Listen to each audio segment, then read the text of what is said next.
So I don't know where this video is going to really start or go. This is all off the top of the dome, but the Jets do have a big problem, and his name is Logan Stanley. So Stanley comes in and plays arguably his worst game of his NHL career, and there's been a lot of really bad Logan Stanley games in the NHL, but this one definitely takes the cake. The Jets get clobbered 4-1 by the Dallas Stars. Really, really bad game. And you can chalk it up to whatever you want if you want to find an excuse. Say, oh, Bonus wasn't behind the bench. Oh, it's one of those things. When you don't have your head coach behind the bench, it's not going to go how you want it to. But look, guys, we have to stop finding excuses for dumb decisions and just terrible hockey play. If you want the Jets to be successful, I hate to break it to you, but they're not going to be successful with Logan Stanley in the lineup. This guy stinks. Unapologetically, this guy is terrible. And this is going to come off as a hit to Logan Stanley. You guys are going to be, oh, why are you complaining about him when everyone else played bad? Because everybody else on defense is established, has played good games in their NHL career before. Stanley has maybe one or two. This guy is horrible. It's so frustrating to me to watch the organization pick this lug over guys like Samberg and Heinola, who have immensely better track records than him and have definitely earned a spot in the lineup. All preseason, I wasn't even considering Stanley as a guy that would take the 6th D spot and be partnered with Schmidt, because in preseason, he played horrible with Nate Schmidt, and Ville and Samberg, I thought, played pretty good with him. And everybody made mistakes in the preseason, including Stanley, including Heinola, including Samberg. But nobody showed as much upside as Heinola and Samberg. Heinola gives you elite power play, and I know the excuse is, oh, well, Heinola can't be on the power play with the Jets because there's 3 guys that play the power play in front of him, that being Morrissey, Schmidt, and Pionk. But go look at the power play against Dallas. Jets go 0 for 5.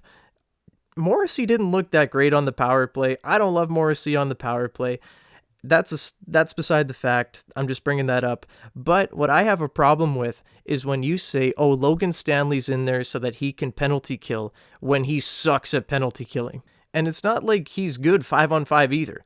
Like, he's always turning over the puck. He's always just doing spins in front of the net. In that New York game, he was spinning like a top. And it's like, where do they teach you that? Like, I refuse to believe that Logan Stanley is good. He is not a good NHL defenseman. Maybe somehow he figures it out down the line and becomes a better player. I don't know. But he's already 24, will be turning 25 this season. There's not a lot of development left for Logan Stanley. And I don't think it gets much better than this. I don't know what is going on between the ears of Rick Bowness. I get the idea of, hey, I need a guy that can kill penalties. There's a guy that can kill penalties. I don't think Ville Heinola is the best guy suited for doing so, but I think he can do a better job than Stanley. I think my mom can do a better job than Logan Stanley at killing penalties. This guy, all around, is awful. I don't know what else to say about Stanley anymore. I can't even try to like him anymore. It's just so bad. It's just so bad.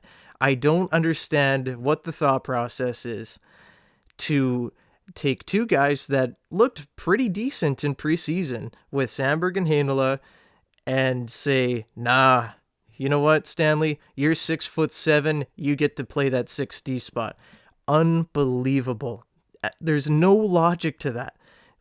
I'm blown away. I'm at a loss for words here. I keep stuttering. My voice keeps going on me. I just don't know what to say. This is just such an unbelievable move that I did not see coming. And it's such a punch in the face as a fan.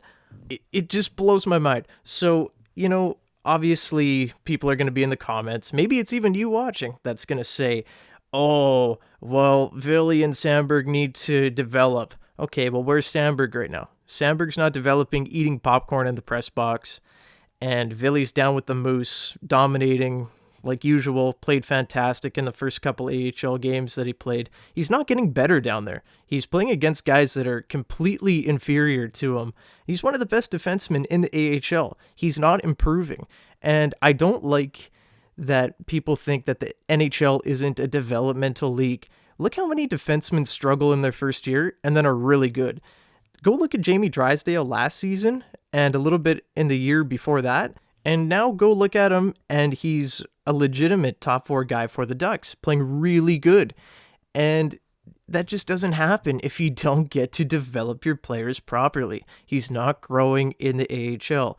He's not going to make the mistakes in the AHL because those mistakes don't happen there.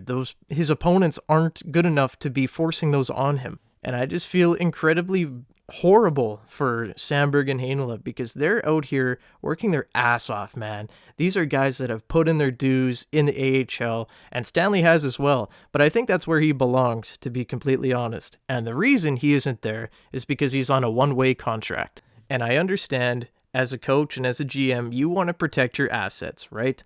Of course you do. So you don't want to lose Stanley for nothing, even if you were like, wow, okay, maybe Samberg and Heinola do have the edge on him, but they're on two-way contracts. We can keep them in the AHL, and then we can keep Stanley up here, and then we can keep all of our assets and don't have to lose any. I get that thinking. However, Logan Stanley is not an asset. He's a guy that is killing your team. He put up four minutes of power play time for Dallas, and Dallas scored on the one, pretty much shoving the dagger in the Jets in that third period there. And just incredible. It's just incredible how poorly he plays. And they keep, every time, trying to jam the square peg in the circle hole. I just don't understand this team. And this is just a lot of frustration built up from last year with him. I can't believe Samberg didn't get more of a look, or Heinola didn't get more of a look over Stanley. The thing that really bugged me last year was when Heinola and Schmidt played lights out together. They were one of the most fun pairings the Jets had. And then blindly, for no reason, Dave Lowry says, you know what? No, Stanley, you play with Schmidt. And they struggled for the rest of the year. They looked terrible. Shocker. I'm at the end with this guy, with this coaching staff, and there's nothing personal I have with Logan Stanley. I don't hate Logan Stanley the person.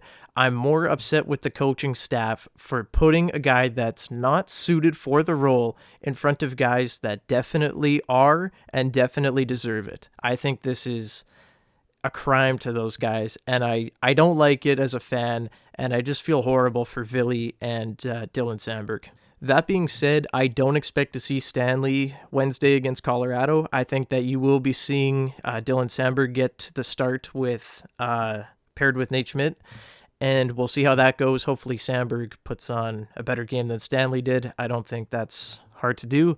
But yeah, the Jets have made some incredibly dumb decisions over the last year and a half, even more. It's just been... It's so frustrating as a fan to see these bonehead moves over and over and over again. And every time that I say something, everybody says, don't be questioning the professionals. The professionals know what they're doing. And to an extent they do, obviously. They're in the NHL for a reason, right?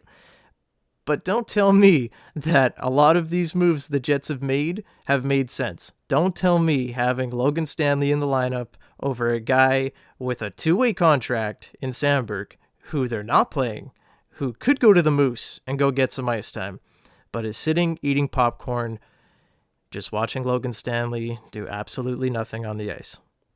I just don't understand it. This one has to get fixed immediately, and this is something that can't be a Paul Maurice 2.0. We cannot have this guy keep playing if the Jets expect to have success.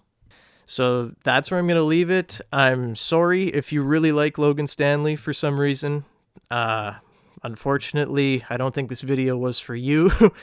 But this is where I sit with the Jets. I'm not super pleased, but at the same time, this is kind of what I expected to see happening. A team that looks a little bit lost, and a defenseman that doesn't know what he's doing all the time. So I'm going to leave it there. Sorry, guys, don't usually do a rant like this, but I will see you in the next one where hopefully we have some more fun stuff to talk about. And yeah, have a great day, everyone. Bye-bye.